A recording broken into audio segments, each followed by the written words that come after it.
Assalamualaikum warahmatullahi wabarakatuh. Saya Septian Rama Saputra, posisi sebagai seorang manajer akan mempresentasikan tentang PT Aneka Tambang atau biasa yang disebut PT Antam Tbk. Oke, sebelum saya membahas analisis perusahaan Antam, saya akan menjelaskan sedikit perusahaan Antam ini bergerak di bidang apa dulu.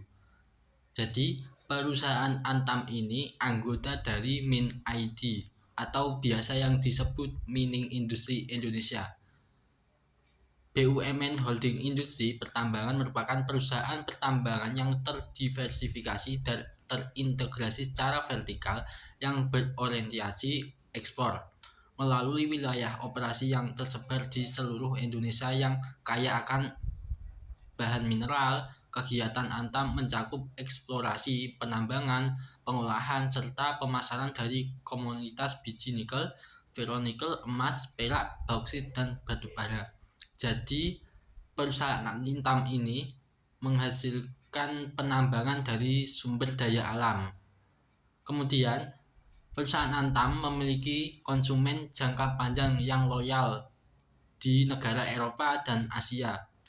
Mengingat luasnya lahan konsesi pertambangan dan besarnya jumlah cadangan dan sumber daya yang dimiliki, perusahaan Antam ini juga membentuk beberapa usaha patungan dengan mitra internasional untuk dapat memanfaatkan cadangan yang ada menjadi tambang yang menghasilkan keuntungan. Setelah kita mengetahui perusahaan Antam itu bergerak di bidang apa, supaya perusahaan ini ke depannya berjalan dengan baik, terus tahu arahnya kemana, perusahaan Antam ini juga mempunyai visi dan misi. Visinya yaitu dari visi Antam tahun 2030 menjadi korporasi global terkemuka melalui diversifikasi dan integrasi usaha berbasis sumber daya alam. Kemudian misi Antam 2030 yaitu yang pertama, menghasilkan produk-produk berkualitas dengan memaksimalkan nilai tambah melalui praktik-praktik industri terbaik dan operasional yang unggul. Jadi misi Antam 2030 itu memaksimalkan value yang ada pada sumber daya alam itu. Yang kedua, mengoptimalkan sumber daya dengan mengutamakan keberlanjutan, keselamatan kerja, dan kelestarian lingkungan. Jadi perusahaan Antam ini juga mempertimbangkan keberlanjutan sumber daya alam, terus juga menjaga keselamatan pekerja dan menjaga lingkungan. Kemudian yang ketiga, memaksimalkan nilai perusahaan bagi pemegang saham dan pemangku kepentingan. Yang keempat, meningkatkan kompetensi dan kesejahteraan karyawan serta kemandirian ekonomi masyarakat di sekitar wilayah operasi. Jadi perusahaan Antam juga mempertimbangkan kesejahteraan karyawan dengan membuka lowongan pekerjaan, membuka lapangan pekerjaan bagi masyarakat sekitar. Selanjutnya saya akan menjelaskan tentang sumber daya manusia di perusahaan Antam. Antam menyadari bahwa kunci keberhasilan sebuah aktivitas bisnis ditentukan melalui kualitas dan kinerja sumber daya manusia yang dimiliki. Karyawan tidak hanya menjadi penggerak kegiatan operasional, tetapi merupakan kunci atas berbagai pencapaian perusahaan. Berangkat dari pemahaman tersebut, Antam berkomitmen untuk melakukan pengelolaan karyawan secara profesional, efektif, dan terukur demi menghasilkan sumber daya manusia yang unggul, berkompeten, serta berintegritas. Implementasi dari keberlanjutan pada pilar people yang dijalankan Perusahaan Antam sendiri berfokus pada pengelolaan sumber daya manusia, penerapan keselamatan dan kesehatan kerja atau K3 yang baik. Antam menyadari bahwa keberlanjutan perusahaan tidak dapat terwujud tanpa keselamatan dan kesehatan yang optimal bagi seluruh karyawan. Jadi karena itu, Antam mengintegrasikan kebijakan dan praktik K3 sebagai bagian tidak terpisahkan dari budaya kerja perusahaan untuk memastikan bahwa setiap karyawan beroperasi dalam lingkungan yang aman dan sehat. Bagi Antam sendiri, pengelolaan pilar people bukan sekedar kewajiban, melainkan investasi berkelanjutan yang akan membantu perusahaan dalam mewujudkan kegiatan bisnis yang memberikan manfaat positif bagi seluruh pemangku kepentingan. Kemudian teman-teman, kita akan membahas tentang produksi dan operasional perusahaan Antam. Yang pertama ada nikel. Segmen operasi nikel meliputi komoditas ferronikel dan biji nikel. Ferronikel diproduksi oleh unit bisnis pertambangan nikel Kolaka. Biji nikel berasal dari tambang di Kolaka, Konawe Utara, Halmahera Timur, dan Pulau Gag yang dikelola oleh berbagai UBP dan PT Gag Nikel. Kemudian ada emas. Segmen emas dan pemurnian mencakup komoditas emas, perak, serta jasa pemurnian dan pengolahan logam mulia. Komoditas emas dan perak Antam dihasilkan dari penambangan dan peleburan biji emas menjadi d'or bullion.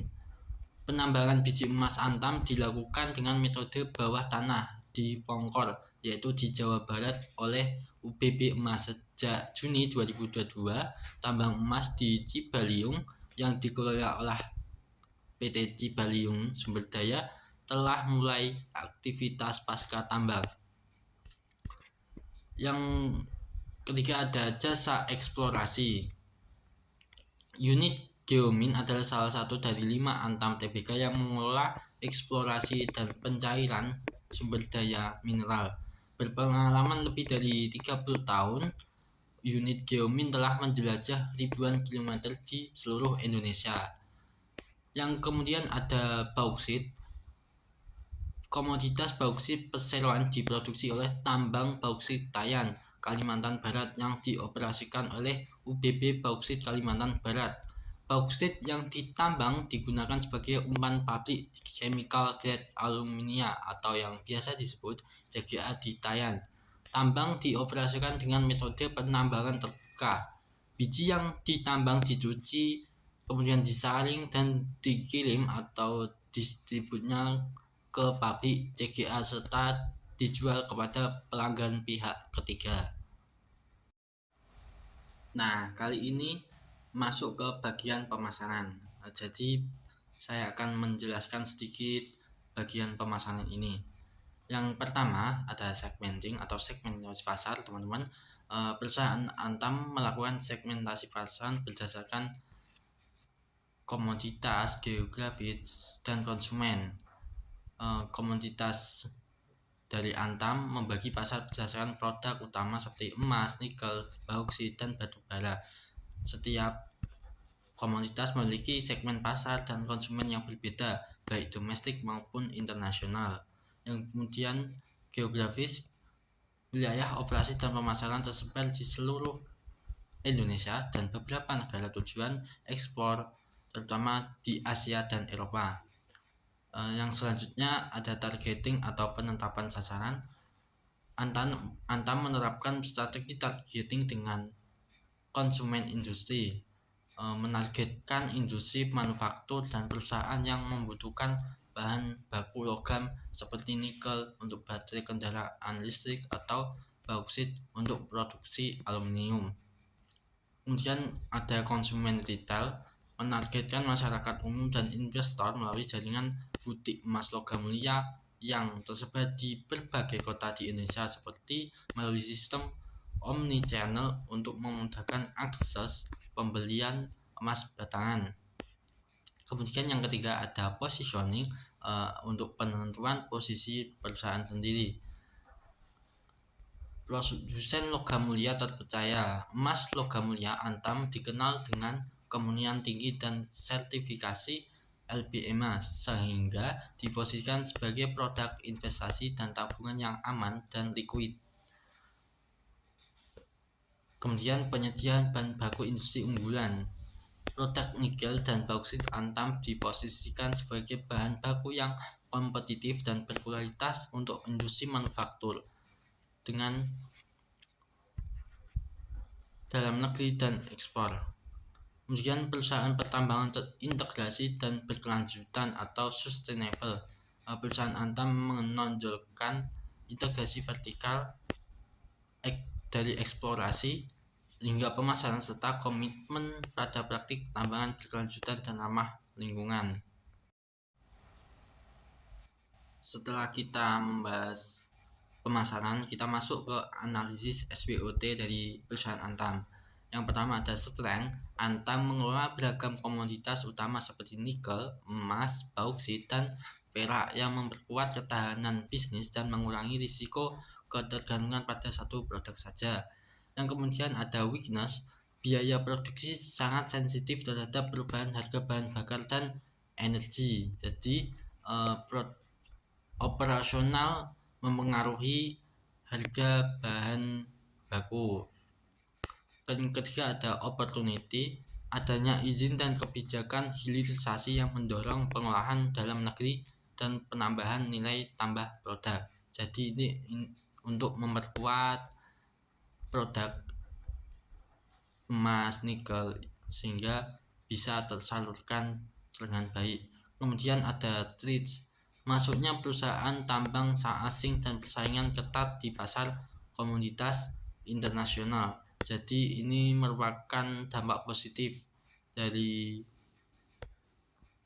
perusahaan Antam untuk menjaga stabilitas. Oke, selanjutnya akan membahas keuangan PT Aneka Tambang.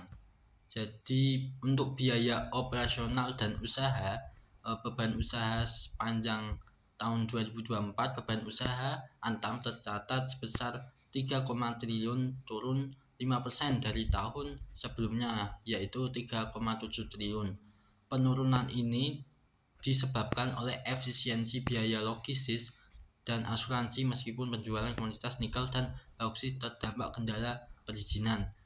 Kemudian laba kotor juga mempengaruhi. Laba kotor Antam tahun 2024 sebesar 6,5 triliun dengan gross margin sekitar 9,4%. Kemudian biaya lainnya termasuk biaya produksi, pemasaran, administrasi, dan biaya non-operasional seperti kerugian nilai tukar atau inflasi, biaya bunga, dan pajak. Kemudian investasi awal dari perusahaan Antam yaitu biaya eksplorasi sepanjang 2024. Antam mengalokasikan belanja modal untuk eksplorasi sebesar 271,49 miliar. Kegiatan ini difokuskan pada pengeboran emas di wilayah Pongkor Jawa Barat baik melalui inmin maupun deep drilling. Kemudian ada investasi awal dari perusahaan Antam. Selain eksplorasi, CAPEX juga digunakan untuk pengembangan tambang baru, pengadaan alat berat, pembangunan fasilitas pengolahan, dan proyek hilirisasi. Nilai total CAPEX tahun 2024 tidak diungkap detail di sumber terbuka, namun eksplorasi merupakan salah satu komponen utama. Kemudian strategi akuisisinya, perusahaan Antam juga menjajaki akuisisi blok tambang emas baru untuk memperkuat portofolio dan sumber daya. Kemudian yang ketiga, penyusutan aset tetap.